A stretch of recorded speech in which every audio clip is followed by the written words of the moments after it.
Selamat bertemu kembali para siswa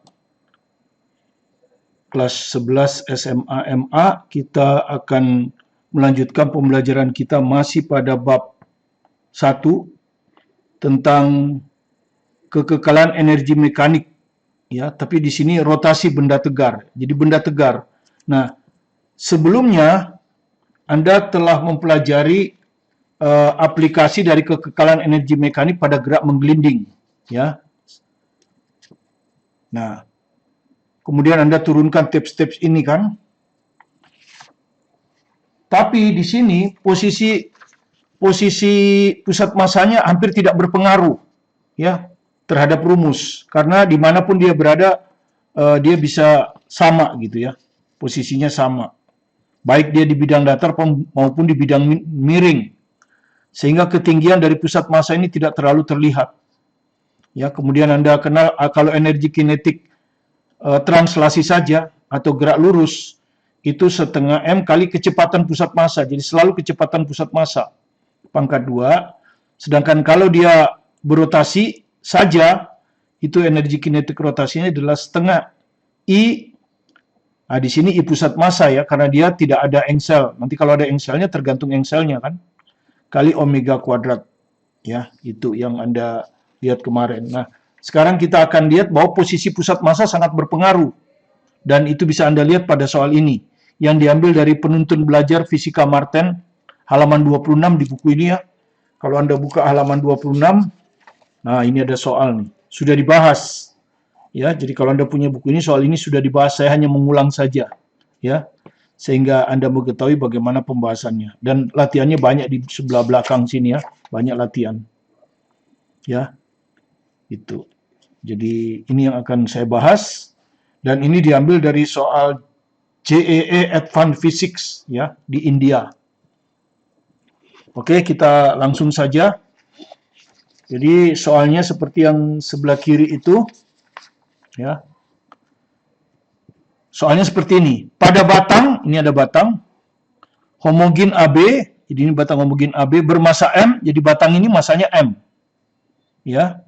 Dan panjangnya juga L. Jadi kalau saya salin lagi ini panjangnya L ya. Dari sini ke sini tuh L. Terdapat partikel bermassa M yang menempel pada ujung B. Jadi di ujung ini ada partikel, ukurannya diabaikan. Massanya sama dengan massa batang. Ya. Batang bebas berotasi. Jadi batang ini bebas berotasi terhadap bidang vertikal. Jadi seperti ini kalau kita ini kan gini ya. Batangnya seperti ini. Ini bidang vertikal ya. Jadi dia berotasinya vertikal, gitu. Ya. Porosnya di sini di A ini. Mendatar ya. Jadi porosnya begini, ya. Nah, jadi dia ini porosnya. Jadi dia bisa ya. Jadi dia pertama posisinya seperti itu, seperti ini. Kemudian dia kan kalau dilepaskan, kalau di sini kan dia masih diam ya, omeganya masih 0. Ini posisi 1. Nah, kita selalu ngambil untuk energi potensial itu posisi dari pusat massa. Tapi di sini kan dia sama, posisinya tidak berubah. Jadi ini posisinya. Omeganya 0. Kemudian kalau kita lepaskan dia akan berotasi. Nah, kita ditanya berapa kecepatan sudut ketika posisinya vertikal seperti ini, ya. Kecepatan sudut batang saat batang tepat vertikal seperti ini, ya. Jadi kalau kita ini di sini. Jadi omega di sini yang ditanya ya. Omega yang di sini. Berapa omega di sini itu? Ya, ini pertanyaannya. Nah, ketika di sini kan pusat massanya di sini, ya. Jadi pusat massa di posisi kedua.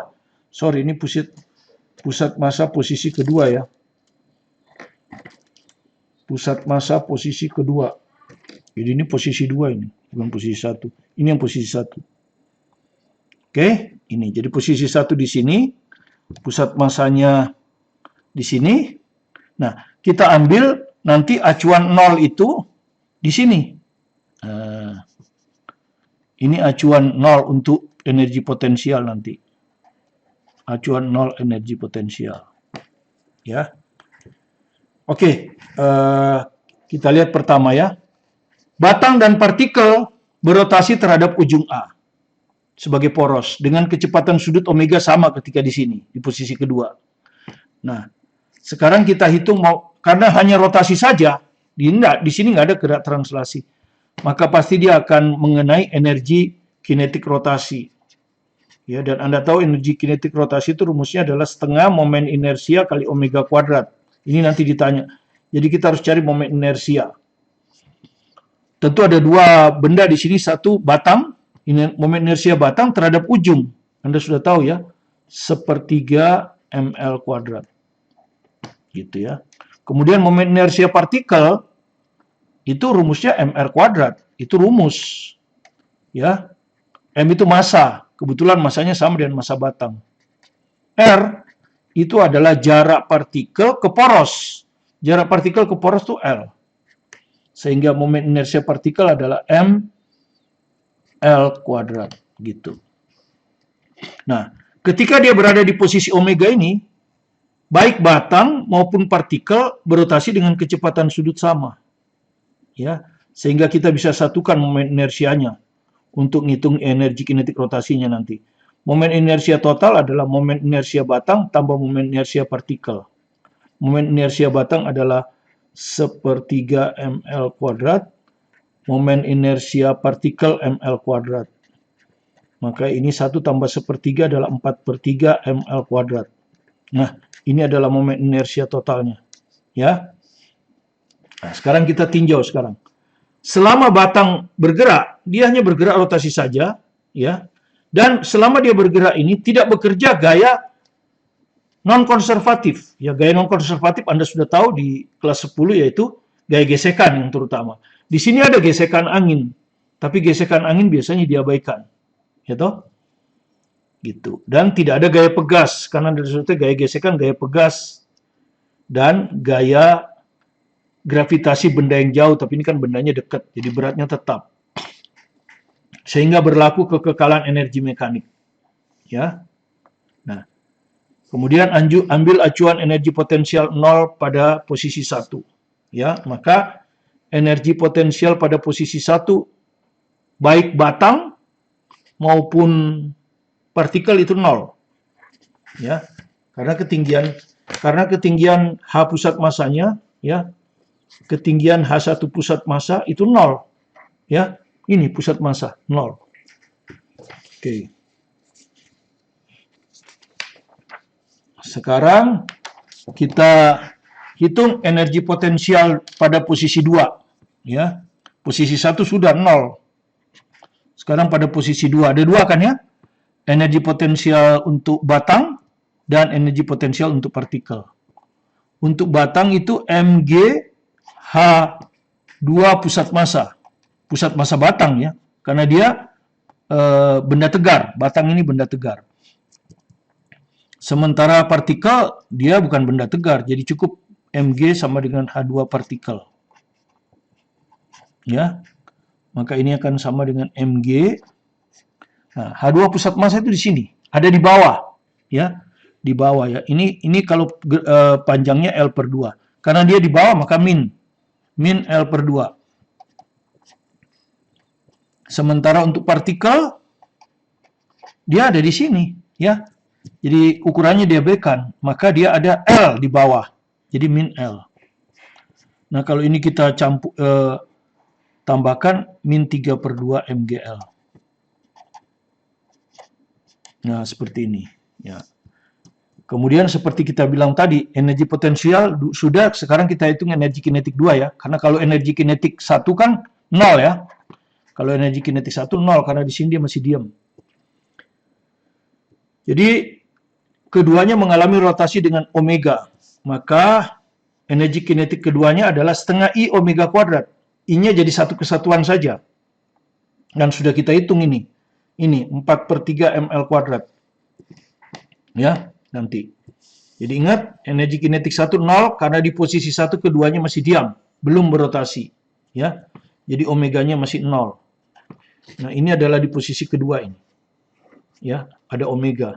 Setengah I omega kuadrat. Jadi setengah momen inersia totalnya ini 4/3 ml kuadrat kali omega kuadrat.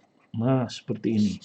Maka hasilnya adalah ini kalau dibagi, ya, hilang ini 2.